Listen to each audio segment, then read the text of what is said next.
That's how we change the world together, everybody. Good morning and welcome to Access. I love you. You look good.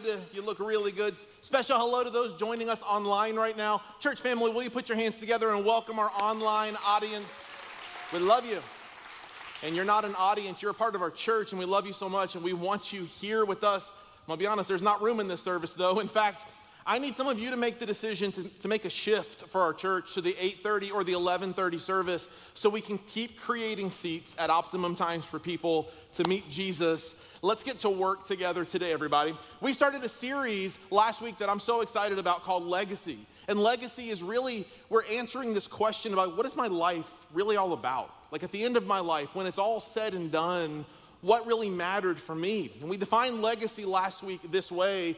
We said it's where my life lives on. That when I'm dead, buried, and gone, that my life and the impact of my life doesn't stop when I breathe my last breath. So last week we wrestled with this question, and I hope you wrestled with it all week. Here's the question: what will you do that will outlive you? What will you do so that your life keeps on living, keeps on making a difference in the world? And so last week we started with this message on having eternity in mind. What it means by that is we're choosing to live as a church, realizing that this life is short, but eternity is forever. This life is short, but we're playing for keeps. Heaven and hell are realities. And so because of that, we have to understand that there is more to this life than this life. There is more to this life than this life. Now, if you came today for part 2 of the series, I'm so glad you're here. Let me say this to you. If you're a part of our church, I'm thrilled you're here. If you are not a part of our church, you picked an interesting, kind of cool, kind of weird series or message to come in on, and here's the reason. Today, I want to talk to you all about our money and how we give and the generosity that we give, that how it makes a difference in the world. But this isn't going to be like a normal sermon for me. This is actually what I'm affectionately calling the worst sermon ever. Thought you preached that last week. No, that was not. This is the worst sermon ever. And here's the reason. I'm not going to spend a lot of time in the Bible today. If you want all of that, come back next week. I'm doubling up the Bible verses for you next week. But here's the reason. Today I want to talk about how our extra money can be used by God to make a difference that is felt so much for generations to come. But because I am a Bible nerd, I just finished a doctorate studying the Bible. Like, I love the Bible. Because I love it so much, I couldn't escape today without us digging in just a little bit. In the book of Romans, Paul says this. He says that God hardwired all of us with unique giftings and talents, unique abilities. That these are supernatural gifts of God. In fact, here's how he says it. Romans chapter 12, he says, in his grace, God has given us different gifts for doing certain things well. Let me pause here and say this. Do you ever notice that there's some things that you can do easy that it's hard for other people? There's certain things that just natural, they're like talents, they're gifts for you, and people struggle with them. These are supernatural gifts from God. He says, so if God has given you the ability to prophesy, speak out with as much faith as God has given you. If your gift is serving others, serve them well. Pause here for just a moment. You are amazing at this. You are unbelievable at this. Yesterday blew my mind. All week we did something called Love Lakeland Week, and you were crazy with your extravagance in the way you gave. But yesterday, hundreds of people showed up, and hundreds of people rolled up their sleeves, and hundreds of people served all over the city. We did simple things like washing cars just to show God's love, but we also served widows of people who recently lost their husband. We served at a place called Discover Family Church. A dear friend of mine took over a small church building, but it was in terrible disrepair in some places, and like it was just the pastor and his dad have been doing most of the manual labor. And so we rolled up with like 35 people yesterday. I showed up an hour after it all started. I met my friend Johnny, and we walked through the building, and we walked back to one of the big rooms where everyone was serving. And we walked in, he goes, holy smokes. I've been working for weeks on this, and you did more in 1 hour than I have done in weeks. You are the most incredible serving people imaginable. Another group of people served by literally all morning putting together IKEA furniture. Let me say this. There is no higher form of serving God. Listen, if you are engaged, before you get married, you should put a piece of IKEA furniture together. You will discover all kinds of like issues with your spouse. It almost ended 17 years of marriage for me and Liz. I'm gonna be honest, it's not for the faint of heart, it's a big deal. but we served all over the city. We painted, we cleaned, we trimmed hedges. Like, we did all kinds of amazing things. You're the most incredible serving people imaginable. I love you. He says, if you're a teacher, teach well. Then he goes on, if your gift is to encourage others, be encouraging. And let me just pause here and say this. This is something that you and I can work on. This is a big deal. In a world that's full of cynics and critics and haters, how incredible would it be if followers of Jesus were known as the most life-giving, encouraging people imaginable? I love that. And here's the line that we'll hone in on in a moment. He says, if it is giving, give generously. He's saying there is a spiritual gift, a supernatural gift that God gives some of us in giving. And if he gives it to you, give generously. Then he goes on to say this, if God has given you leadership ability, take the responsibility seriously. And let me say this, there is a void of leadership in our country. You just need to understand, at every level there is a void. There's an opportunity for Christians, followers of Jesus, to step up and to lead. So let me say this to you. If God has called you to lead, don't qualify and disqualify yourself. If God has called you to lead, don't go to God with your excuses. Well, you didn't make me this way, you didn't give me this talent. If God has called you to lead, step into that moment and lead. For the sake of God, for the sake of others, and for the sake of the world, lead courageously. Let me talk to every lady in the room. You are not disqualified because you are a lady. In fact, I actually believe that God qualified you. So for the love of God, give it everything you've got, lead. Then he says this, and if you have a gift of showing kindness to others, do it gladly. Yesterday was World Kindness Day, and I think it's amazing how our Serve Day coincided with World Kindness Day, but we should be the most kind people imaginable. Now here's what I believe. All these gifts, and there's others listed in Scripture, all of these gifts are supernatural gifts that God gives, but they're also things that all of us, if we don't even have the gift, we can work on, we can attain to. Let me hone in on this from one of the verses earlier. He says this, if it is giving, if your supernatural gift from God is giving, then give generously. Be irrational. Hold on to your stuff open-handedly. Instead of asking the question when you get more, how can this raise my standard of living? Ask, how can it increase my standard of giving? To stop living closed-handedly, but live open-handedly and allow God to flow through you to leave a legacy that will forever change the world. Now, I'm gonna be honest with you, and this isn't a brag or even a humble brag. When I read the list, I look at those and I think, I'm not good at any of those. But this is an area in my life where the Lord has seemed to bless me in supernatural ways. And there are some people that God has given a supernatural gift of giving. You listen differently. You don't listen asking, what can I say next? You listen asking, what can I do to be a blessing? How can I give to meet a need? You're constantly looking for opportunities to see needs, but not just to see them. You want to see needs so that you can meet them with your finances. If God has given you this gift, God really wants you to use it to make a difference. So here's what I want to do today. As we're in this series, this legacy series, I want to talk to you about what would happen if all of us worked on this gift, this supernatural gift of giving, and if God flowed through us to make a difference, what could we do to literally change the world? We ask the question, what will you do that will outlive you? How incredible would it be if this was a way that God used our church to leave an indelible impact, our fingerprints all over change in the world? Now, to understand this, let me give you some history of how our church has done this in the past, and that'll set us up for today. A couple of years ago, I was having lunch with one of my mentors. We were crushing some chips and salsa at one of God's favorite places in Lakeland. Of course, I'm talking about Tapatios, and we were working on those chips.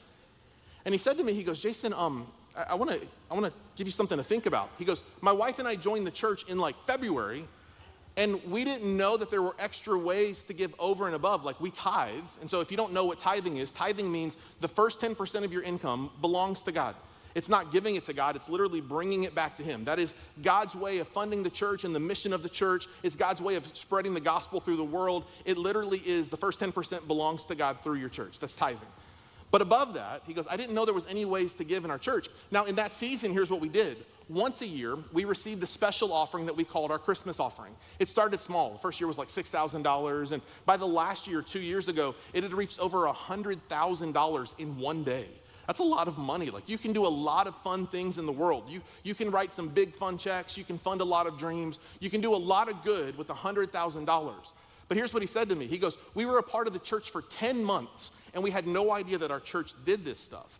And that got our wheels spinning and we thought, we should do this more often. Well, we should give people an opportunity, not to harass people, not to shake them down, but to just say, here's the vision God has given us.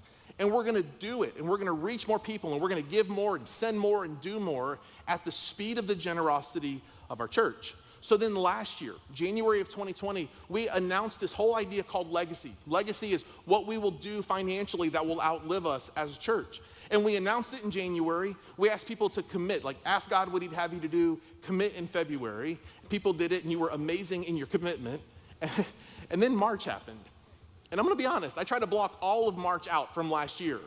But we thought, we'll just not have church service for a couple weeks, flatten the curve, and then 2 weeks turned into 4 weeks, and 4 weeks to 2 months, and 3 months, 4 months. Pretty soon we didn't meet as in person for a whole year. And here was the confliction I felt. I wanted to talk about it. I wanted to talk about how we were raising money and how we were gonna build this building and how we were gonna give extravagantly to all of our partners around the world. But I didn't feel comfortable doing it in church online. I'm just gonna be honest with you. You need to know my heart is never to manipulate people when it comes to money.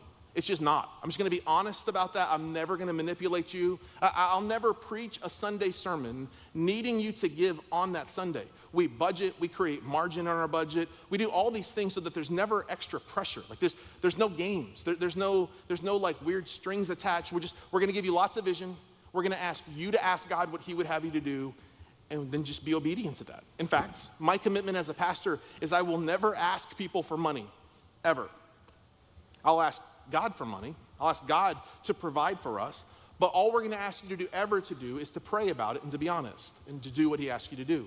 So last year, the pandemic hit, and here's what happened. We moved church online for a whole year. Literally, it was a whole year of church online. Here's what happened. Our regular normal tithes and offering giving, it dropped just a tiny percent, and then you were unbelievably faithful. It blew my mind. With all the fear, with all the economic uncertainty, with everything else going on in the world, as people lost their jobs because there was a lack of income coming in for their jobs, our church was so faithful to give. But all of our extra giving, all of the legacy giving, candidly, it just fell off of a cliff. It like nosedived. And I just didn't feel comfortable getting on and being like a televangelist from the 1980s and crying and trying to sell you a prayer cloth or some oil. I didn't feel comfortable doing that. We wanted to wait till next year to start that up, but we didn't want to do that. And so we didn't do it. So we didn't want to do that. And so all that giving fell off. But let me tell you how faithful our God is. Last year with everything else, honestly, I had like sleepless nights wondering, how are we going to pay for this place? How are we going to do it? God was so faithful to us. It was unbelievable. We were able to reduce our expenses last year by 28%. We didn't have to lay a single person off in our church. We were able to build this, and we took on the most minimal amount of debt. And let me tell you this, I was going to tell you later, I'll just tell you now. We've already paid half of the debt this year without even receiving any sort of extra giving. It's amazing. So I'm so grateful for that. So that's the history of this thing. That's where we've been. And today I want to tell you about the future of it, where we're going to go with this. And it all centers around this simple question. The question is this: what if we said yes? Literally, what if we said yes? And here's the heart behind that. As a church, every single day of the week, we get a phone call, we get an email, we get a letter in the mail from someone who is doing something good. They're meeting needs in our city. They're a missionary going to the other side of the world. They have some sort of a project. We get calls all the time from people in our church walking through difficult days, difficult seasons. That they got an unexpected medical bill, an unexpected insurance bill. That they had a roof damage because of a hurricane. They couldn't pay their electric bill. They had to choose between groceries or getting their children's medicine. We get those calls all the time. And as a church, we say yes to literally everything we possibly can. But the reality is there's so much need that we end up saying no more than we ever wanted to. How incredible would it be if God's people got a hold of this vision and we all gave hilariously, like the Bible says, we gave irrationally and generously, and as a result, our church we would just always say yes. Like whenever there was a need, we would just say yes. Whenever there was an opportunity, we would just say yes. In fact, here's what it allows us to do when we give this way. It allows our church to be proactive, not just reactive. And we can be proactive, which means when we see a need, we don't have to wait. So here's how this plays out for us. As a church, we're always giving when we see like an earthquake or a tsunami, or when we see some sort of natural disaster, we give like right away, like immediately. And why does this matter? Here's how most churches operate. Something tragic happens around the world on a Monday or a Tuesday. They send an email to their church on Thursday saying, hey, we're gonna collect a special offering on Sunday. Sunday comes, they collect an offering. Monday, they count it. Tuesday, they deposit it. Wednesday, Thursday, Friday, eventually they give something. We are able to literally, the moment something happens, we're able to give to churches right there in the area, or we're able to give through a missions organization to meet needs immediately. Beyond that, here's what it does. It allows us to be opportunistic as a church. So when God opens up a door of opportunity, we don't have to go to you and raise money. We can be opportunistic because we're able to step into the moments that God provides for us. So here's who I want to talk to today. Today I want to talk to people who either have the gift of giving or want to grow in this gift of giving, and then who secondly have what I call a vision to help accelerate the vision of our church, who have a desire, a heart by God to accelerate the vision of our church. Now let me say this to you, God is the one who gives us the vision for the church. So you don't get to control the vision of the church. It means that if you come with some huge check, you don't get to say, well, how we get to do this. No, God determines the vision of our church. We determine the speed at which we get to the vision. So because of that, no games. Today, I'm gonna give you a lot of vision. I'm gonna tell you about what we're gonna do if we all give together, and we're just gonna do all of it, but we'll do it at the speed of your generosity. So here's what this means. We're gonna start receiving a quarterly special offering. It's our legacy offering, and it's gonna go to 5 specific areas. We call these our 5 lanes of generosity. And I'll explain these to you, but they're local, national, global, next gen, and expansion. I'm gonna explain all of these to you in just a moment, but here's all I want to do today. Today I want to talk to you about what I call the vision gap. Here's the vision gap. I'm going to start in each category by telling you what we do as a church, and then I want to show you what we could do. I'm going to show you what we do because of your generosity and the way you give and serve so faithfully, but I want to also show you what could happen if we all got a hold of this vision together and we all gave to see it happen. Well, let's start today by talking about our first lane of generosity. It's what I call our local lane. And what this means is, as a church, we want to be a visible presence and a help in our city. We do this all the time. We do this by meeting needs in our church. We do this by meeting needs in our city. Let me show you some of what we've done just in the last year. These are ministries that we give to. There's Parker Street Ministries, Gospel Link, One More Child, and Dream Center. Let me show you something about these 4. All 4 of these have like different levels of giving. So if you dropped off a $20 bill, you're like at their bottom level of giving. And once you reach certain thresholds, you get to the top. And they've all got different levels. There's like diamond level, platinum level. These are like the names you find on that old game show, American Gladiators. Remember that? Like nitro level. You got these. And I want you to know that because of your generosity, this isn't even extra giving, just because of your regular generosity and giving, Access literally is in the top level of every single one of these 4 level things. I love it. Parker Street Ministry serves an incredible under-resourced area. We show up with a fat check every year, and in the Christmas season, we give. In fact, you heard it announced earlier, but hear it again from me. I need you for these next few weeks when you go shopping to buy a gift that a kid could give to their parent. And it might be something that you spend $25 on, and they're gonna buy it for 50 cents.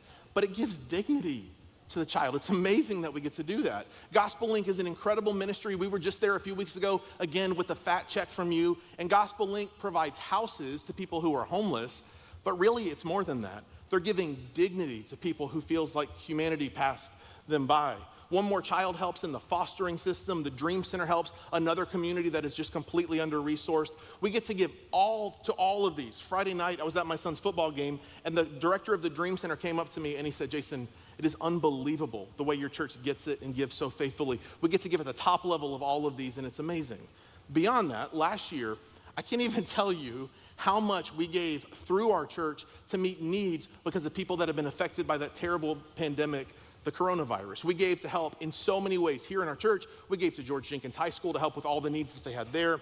Beyond all of this, what this list doesn't include is all the ways that we give to meet needs literally in our church. And again, I gave you some examples earlier. People who are choosing between medicine for their kids and groceries. People who a hurricane blew their roof off and then they didn't have the resources and their insurance agency went out of business. So we're like, you're our family, we got you. And I wish I could have people stand up and say, it was me, but like, we're not here to embarrass people, but like we paid electric bills, we paid insurance bills, we did all kinds of stuff because of your generosity. It's making a huge difference. And we're gonna keep doing this. And if nobody gives another penny today or this month or this year, we're fine. We're gonna keep doing these things because these are on our heart. But here's the vision gap.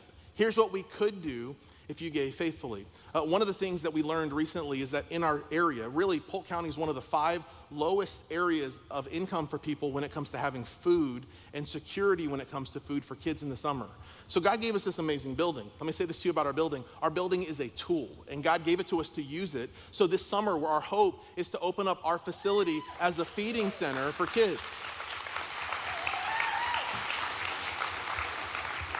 I learned a new term this week. The term is called food insecurity. I've never heard this before, but here's what I learned. In Polk, 95,800 individuals, which is 15% of the population, are unsure if they will have enough food to feed their families 3 meals a day. It's crazy. 32,470 kids in Polk County do not know if food will be available when they are hungry. Okay, look at this. Look around. We can fix that. Like, we can fix that ourselves. Like, we don't need the government. We can do that. We can. And so again, like, we'd love to do this. This is a dream in our heart. We would love to do this as a church, but it takes resources and it takes people. Here's another thing that's on our heart. A lot of churches, and particularly small churches, have food pantries. And food pantries mean you come to us. But we got this vision in our heart to do something. I'd love to have lots of these that literally takes food to people who need food. So we're calling it a mobile food pantry. And this is our heart. And I love, and both of these things really go hand in hand with each other, but let me say this to you. This is not the finish line. This is a starting point for us. How incredible would it be if in every under-resourced community we bought homes, and we literally turned the homes into places where people could come and get help, medical attention, where they could get financial assistance, where there was always food. There was literally always food for them there. That'd be amazing. I'd love to do that, but we'll just do it at the speed of your generosity. Now, those are meeting very practical needs. I got this other idea. I love this idea. This is such a fun idea. We want to roll up to places where there's lots of people, and we want to show the love of God in a way that's just fun, that's just kind of access. So we had this idea. What if we showed up with a free ice cream truck? Like, how fun would this be? Not going to lie, you cheered way better than that than the other one, okay? But here's the heart behind this. The point of having a free ice cream truck is not to give out Bobo ice cream. I'm talking about like Snickers ice cream. I'm talking about what kind do you like? I like the creamsicles, you know what I'm talking about? I love all the best ice cream. We want to show up and we want to give the best ice cream away for free. And when people ask, how much does it cost? It's nothing. Why? The whole point of it is to have a meaningful conversation with people, to talk to people, to ask them their story and to hear their story. And listen to me, if we give out thousands of ice cream cones and one person makes a decision to follow Jesus, was it worth it? It was worth every single penny of it. Beyond this, like, some churches struggle to get people to serve. We don't struggle with that, but I think we will be beating people off with a stick to serve in this ice cream truck because it would be so much fun to just hand people ice cream. You are the coolest person in town. No one gets mad at the person giving away free ice cream. It would be fun. But we'll do all of that at the speed of your generosity. Here's another one, and hold on for me on the slide, please. A couple years ago, I met with Sheriff Grady Judd, and we connected, we talked about our church and how our church can serve the city through serving what they do, and had a great conversation. And in the conversation, I had this prompting. I believe it was a prompting from the Lord to ask, does any church, have church in the prisons? Does any church stream into the prisons? And he goes, no. And I said, you think it's something we could do? And he goes, I would love it. And so we've been talking for 2 years now. At this point, he has said yes. And at this point, all we're waiting on the police department to get back to us with the IT specifications of what it will take. And our heart is to literally stream our services into the prisons and correctional facilities.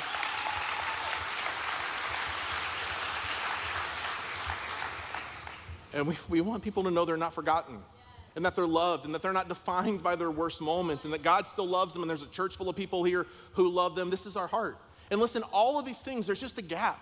The gap is just money, and money's relatively easy. And I just think to myself, like, it's gonna cost tens of thousands of dollars for those trucks. It'll cost tens of thousands of dollars to host a feeding site here. It'll cost tens of thousands of dollars to stream into the prison systems. And it would be worth every single penny if someone made a decision to follow Jesus. So that's our heart. And so we'll just do that at the speed of your generosity. Here's the next lane. We have local, then we have national. National is how we do this is by helping plant life-giving churches in cities around the United States. Now, this is a big deal to us, and the reason is studies have shown that the most effective tool for evangelism, and that's a fancy word just to say people meeting Jesus, the most effective tool for that is starting new life-giving churches. So because of that, every single month, out of your normal generosity, we give to an organization called ARC. ARC is the Association of Related Churches. We give to help fund. We're coming up on 1,000 churches being planted, and we have had a significant role in planting all of those churches.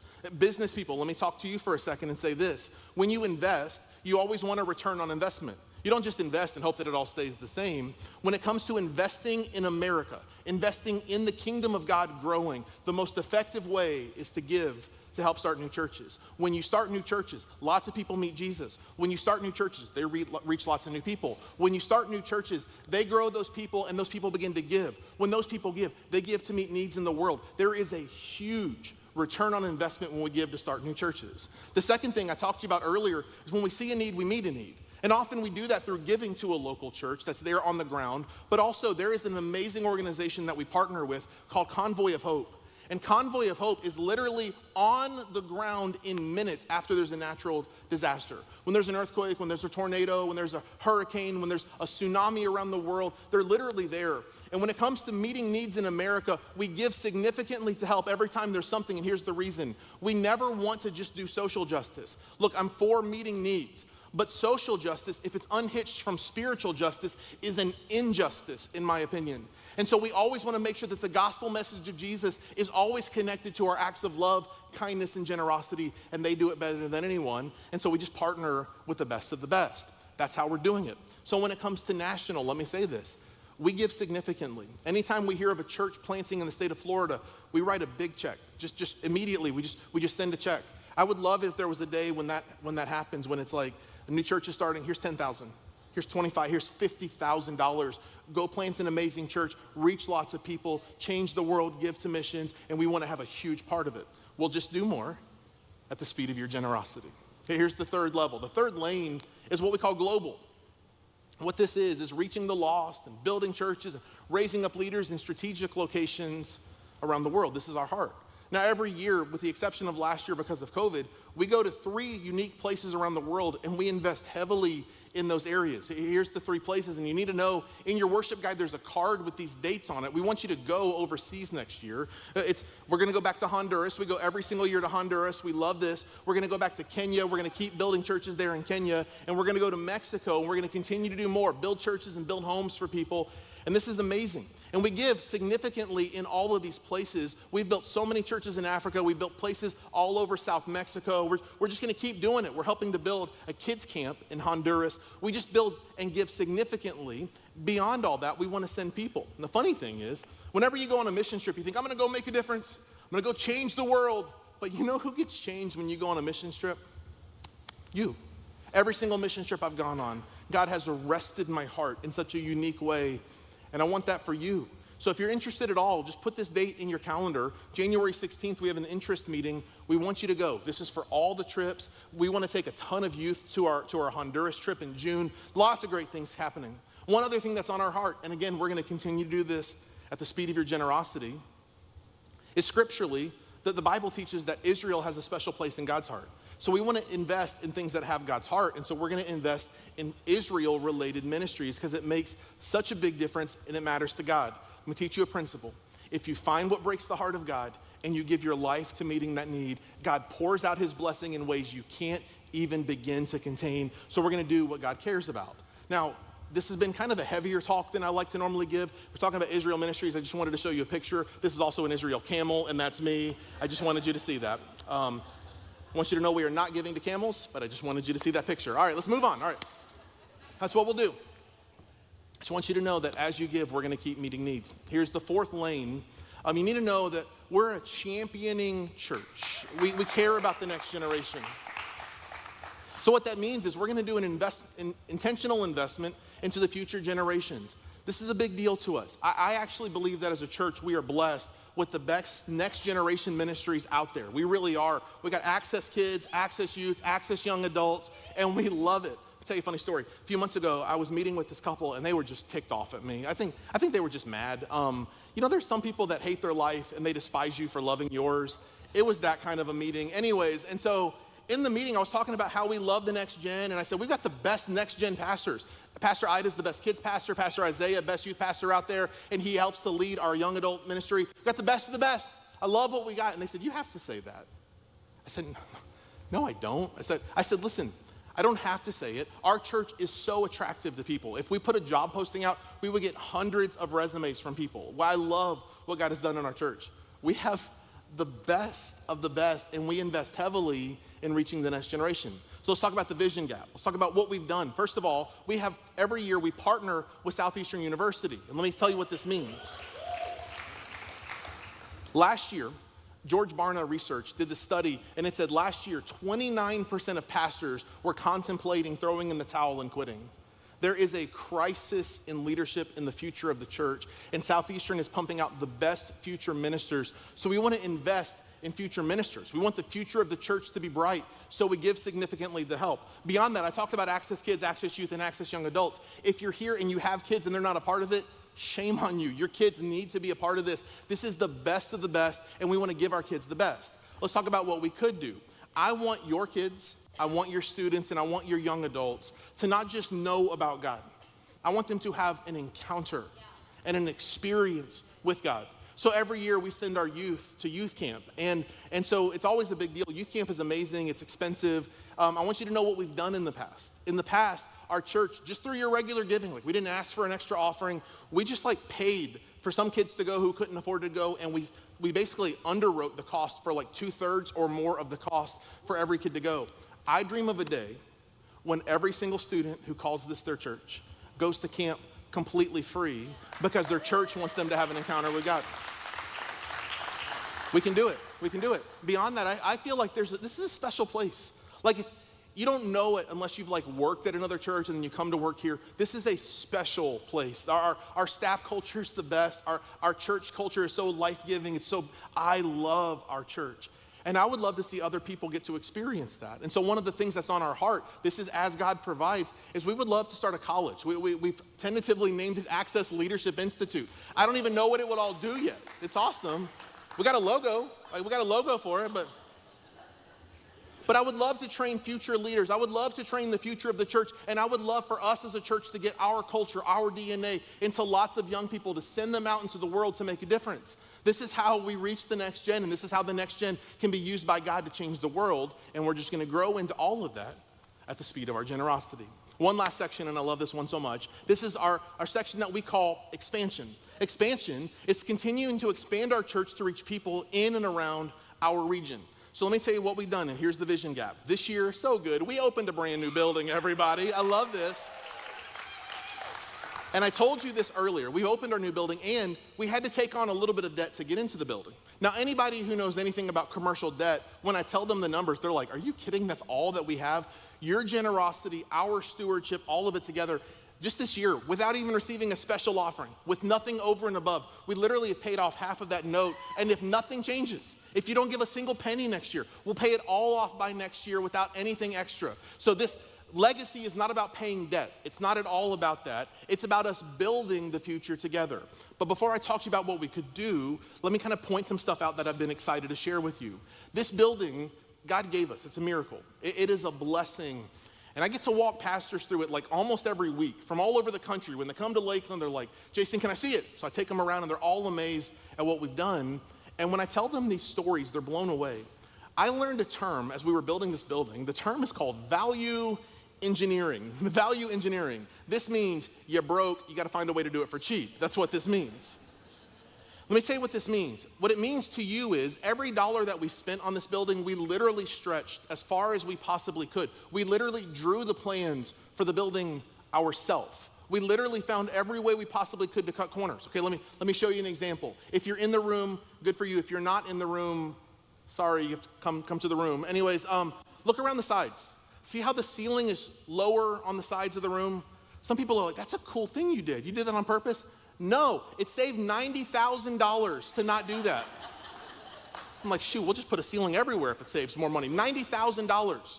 We were gonna spend $150,000 behind the stage. You can't even see it. There's an upstairs area that's just open. We were gonna put offices in there, but it was gonna cost $150,000. We're like, we'll set up some card tables next door and save the money. Like, we stretched every dollar as possibly could because we wanted to get in. We wanted to put our money where our heart was. We spent a lot of money in our kids' spaces. Literally, our sound system, like, I wanna improve our sound system. It's gonna cost a ton of money to do. Our speakers are literally the speakers we used at George Jenkins High School for the last 10 years. The subs, same subs. These projectors they're literally the same as what we've always had because we wanna stretch every dollar as far as we possibly can, and we never wanna get into debt. We never wanna take on unnecessary debt because I never wanna be slave to feeling the pressure of like, I gotta convince you to give. I never wanna do that. No manipulation, no games at all. So here's what we can do. If you'll be faithful to give, here's what we can do. When we moved in, if you've ever been down this hallway over here to my right, your left, there's 6 Access Kids rooms. When we built it, I thought to myself, that's amazing. And we thought we'd only need 4. I thought we'd only need 4. Like 2 weeks in, we're like, yeah, we're using all 6 and we're already out of space. Like, you guys make a lot of kids. You need to find a new hobby. Watch some Netflix or something. Like, we're out of space already for kids. Well, look how God provides. Next door is an 8,000 square foot space that we leased at the same time. It's incredible. We cut half of it off. We built the offices for a fraction of the cost that it would have built the offices. And we have another 4,000 square feet of space to build the most killer auditorium for kids anywhere in this area. And so that's our heart. So when the money's there, we'll do it. Can I tell you one more fun story about this? If you ever walk down, in room 3, there's this awesome playground. It's a hardwood, beautiful playground set. That cost $10,000, 10 grand. Well, funny story, when we got to the very end of the building, we were just like literally doing everything we could to make every penny stretch as far as it could. And Pastor Ida, our incredible children's pastor, came to me and said, can we do it? And I was like, yes, but later. Like, we're just out of money. Can we just wait just a little bit? The day I told her no, that night, I got an email from someone I didn't know. God is so fun. And the email said to me, he goes, hey, Jason, I haven't met you before. I see you pastor a church called Access. I'm starting a tech company called Access. And you have the Twitter name @Access. We just had @Access. And he goes, you're not allowed to sell those, but he goes, I was wondering, would you be willing to give it to me? I would be willing to make a significant donation to help the future of your church. And so I just wrote back, what are you thinking? And he said, I think we could probably give $5,000 or $10,000. And I said, we could probably do it for $10,000. He wired us the money the next morning, and the playground is sponsored by Twitter, everybody. Awesome is that? So fun, so fun. So tweet someone in honor of that today. Here's another thing. Let me just kind of be honest about the building. We looked for 14 years for a building. We finally found this. This is the only place we've ever found that felt like us, that we weren't compromising. To get it, we had to sign a lease. We don't own this. We have up to an 11-year lease. So we have 5 years and 2 3-year kickbacks that we control. It's awesome. It's really well done. But this is exactly what I prayed for. We grew in hiding in a high school. We're here now and we keep growing. And I really believe that this is a permanent home, but it's not a forever and ever home. And so what we believe is we were praying for a step between where we were and building our own dream building someday. And I love that we have this place. And I'm thankful, and we will literally use this as God provides for as long as we possibly can. But look around. Look around. Like, I need you to go to another service. Look around. We're out of space. The other services are filling up. And I'm going to be honest, we will add a 4th service and a 5th service. But your boy gets tired on Sundays. Like we'll do whatever it takes. But I need you to know, like, this is a right now permanent home, but it's not a forever home. And so one of the things that we're praying for, and as you give, we're looking for, is land for a future building someday. Like, maybe someone here's got a rich uncle that's just sitting on a 40-acre piece of land, and they're like, I don't know what to do with it. Now you know. And when you give, we'll set a small portion of it aside. And when the opportunity comes, we'll be positioned as a church to go in and get it. Here's another thing that's on our heart, and I want to say this to you. There's no plans for this. There's no timeline on this. But as God provides, we want to do something. As we look at the growth of our church, as we look at the space of our church, we started thinking like, what can we do about this? It's what a fun problem to have. And so I said, let's put all of our church attenders on a map. And so here's what the map looks like, okay? I put this big pin to show you kind of where our church is located. But really, a lot of the population is from South Lakeland. This represents over 4,500 people that are part in some way connected to our church. And this is most of them, but we started noticing something crazy. There are a ton in North Lakeland, and there are a ton in Auburndale, and there are a ton coming from Plant City. Coincidentally, there are none coming from Cone Ranch. We're trying to reach that area, but a ton. And so we started asking the question, what are things that we can do as we grow to reach more people, and what are things that we can do to push people from here into other places? And so God's laid it on our heart. I don't know when, I don't know how, but God's placed it on our heart to build a location of our church in North Lakeland. And so we're praying about it, and we're gonna give to it. And when the opportunity arises for the right location in the right place, we're gonna step into that moment confidently, because as we give, God tends to take care of us. It's such a big deal to us. Let me say all of this one more time to you. We're just gonna do all of this at the speed of your generosity. There's not a single ounce of pressure. If we don't give anything extra, we'll continue to be frugal, we'll continue to save, we'll continue to live with margin, and we'll do all of this as the Lord provides. But I just wanna ask the question, what if all of us did? What if all of us gave? Well, what if all of us were a part of this? And let me say this to you, again, not as a brag. My wife and I will write the very first check to this. We will give before you give. We're all in on this. We're asking our staff to be all in on this because it's a big deal. And I want to give you an opportunity to respond. Here's how you can do it. Some of you, when I talked about the spiritual gift of giving, a light bulb went off for you. You never knew it, but you identified it. You have the spiritual gift of giving. We want to invite you to a new team in our church. And we have lots of teams that make up our church. We have people that serve and greet you in the parking lot. We have people that serve in Next Steps, people that serve with kids and youth, and on the worship team. We have all kinds of teams. We're starting a new team today. It's called our Legacy Team. And our Legacy Team are people who believe they have the spiritual gift of giving, that give already to our church, and who have a heart to accelerate the vision of our church. They want to see it move a little bit faster. If you want to be a part of this, it's really easy. You can literally sign up today at access.tv/legacy. Let me talk to you about this for a moment. This is self-identified. This isn't like we're going to just target our top 10 givers. This is not that. There's no games. There's no manipulation.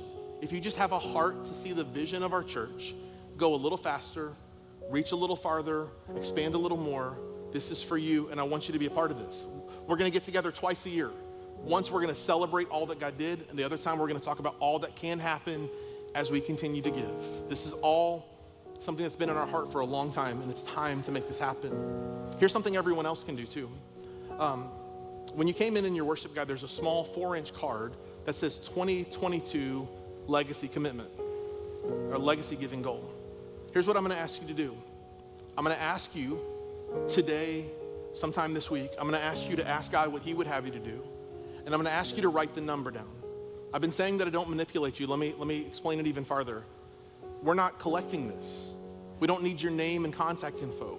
We're not going to send you like quarterly updates on how you're doing with your goal. Like we're not doing that. We're literally saying, you ask God what He'd have you to do. I want to be clear. I'm asking God to blow us away with the money that comes through our church. Not to our church, but through our church. But I'm never going to ask you for it. I'm asking you to ask God, and I trust that God will speak to you. So I told you, we're going to start doing these offerings quarterly. I would love to see hundreds of thousands of extra dollars flow through our church, not to fund the operation of our church, but to make a difference that leaves a legacy that'll be felt for generations to come. Now, we used to do something called a Christmas offering. It always happened in December, and I thought, what a cool way to kind of remember and build on the legacy from the past, but also to kickstart this for the future. So I'm giving you a several-week heads up so you can pray about it, but on Sunday, December 12th, we're going to receive our first legacy offering. Listen, you can always give online at access.tv/give, but there's going to be special offering envelopes in your worship guide next Sunday. They'll be there for the next few weeks. Pray about it, and whatever God leads you to do, just obey that. Just do that. 4 times a year, we're going to collectively give as a church. 4 times a year, I'll give you updates. 4 times a year, we'll celebrate God's goodness, and we're going to just do this together. And here's the question we've been asking is, what will you do that will outlive you? Here is a significant way that if all of us will partner together financially we can literally leave an impact that's felt for generations to come. I think about the churches we built in Kenya that will stand for generations. Think about the church we built in South Chiapas, Mexico. Think about homes that we built around the world. I think about these things. I think about our church. I think about the future of our church. I dream at night about handing off our church someday to someone who will take it farther and reach more people than I could ever lead it to on my own. Like, we're not building something for us.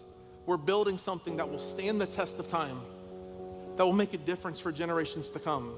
So all I'm asking you to do is to pray about what God would have you to do, and then do that. Just do that. No games, no tricks, no manipulation. But you set the speed. God sets the vision, and you set the speed. Can we do this? Can we pray together today? Let's pray. God, thank you so much that you order our steps. It is your desire that we collectively leave such an indelible imprint in the world, that generations feel it, that future generations, they meet us in heaven someday and they say, you didn't know me, but I was in Kenya and I went to one of those churches you built. You didn't know me, but you started an orphanage and I was raised in the orphanage and I came to meet Jesus there. You didn't know me, but my life was changed because of you. And God, my prayer is that whether it's bringing food to people in need or giving ice cream cones to people who have too much as it is already, if it's opening our buildings so that kids cannot be hungry in the summer, if it's meeting medical needs in Central America, whatever it is, God, use us. God, we want to do stuff that outlives us. We want to live a life that makes a difference. So God, give us the courage to just be obedient to whatever you say. And God, I pray that we'll never run out of vision, and that as the church continues to give, that we'll be faithful to make a difference in the world. We love you, God, and we thank you for it. In Jesus' name, amen.